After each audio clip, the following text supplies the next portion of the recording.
Welcome back to the breakdown. Today we're going to be taking a look at a quick tip of the day for a Nintendo Switch.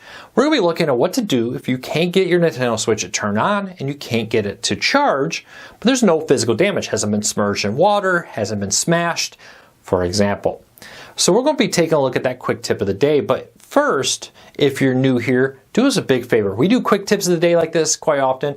We also do reviews, how-tos, and so much more on this YouTube channel. Could you help us out?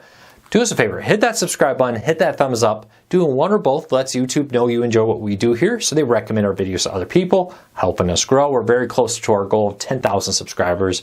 We would appreciate your support in hitting that. Now, with that said, by hitting subscribe, by hitting that thumbs up, you help us out. Hopefully we can help you with this quick tip of the day. Let's get into it. So what do you do when your Nintendo Switch won't turn on, won't charge, won't do anything? It's just a blank screen.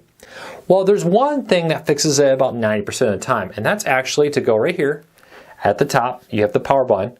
You need to hold the power button for 12 seconds to do a hard reset on it, and then tap it again after that to turn it back on. Now, effectively what's happening here is your Switch has stalled. It's encountered some type of software glitch and it's locked. Not an uncommon thing. You probably had a phone or a computer has done that in a while. You've had to hold the power button down until it hard resets and then turn it back on. Software glitches, things can happen with that. It's not that necessarily the Switch is damaged, just that some type of software glitch happened and it locked. And it just happened to us, and I was left freaking out because we have a trip coming up, and the Nintendo Switch is a great way, if you're a parent, you know what I'm talking about, to keep your kids active and not bored, not complaining in the car. I didn't want to go buy a new Nintendo Switch, so I kept doing it. Now, the first few times I did it, it did not work. A few things I found additional tips for this. It works best charging, at least in my experience. Now, you want to try to use the official Nintendo charger if you can. I would say many of the older, smaller wattage phone chargers are probably not powerful enough for this. I would get at least a 30-watt charger for it. Do it while it's charging to help it work best. I actually had to do it 4 or 5 times. I wasn't counting as I was freaking out about having to buy another Nintendo Switch. But on about the 4th or 5th try, it activated for me when I was charging it, where it did not work at all when I wasn't. Now, Nintendo's website just says to hold the power button for 12 seconds and press it again. For me, charging it triggered it. I don't know if it was just coincidence.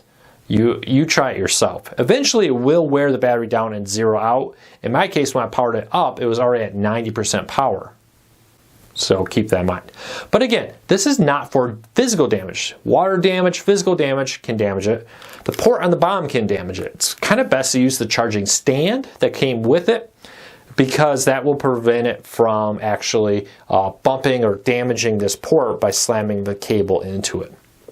But you can just use a cable. We do that a lot too, and we haven't had any problem in all the time we've owned this.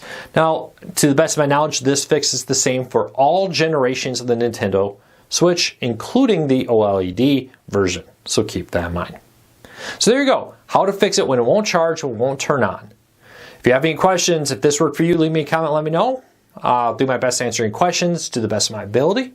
If you're new here, do me a big favor, hit that subscribe button, hit that thumbs up. It really does help us because it lets YouTube know you enjoy what we do here.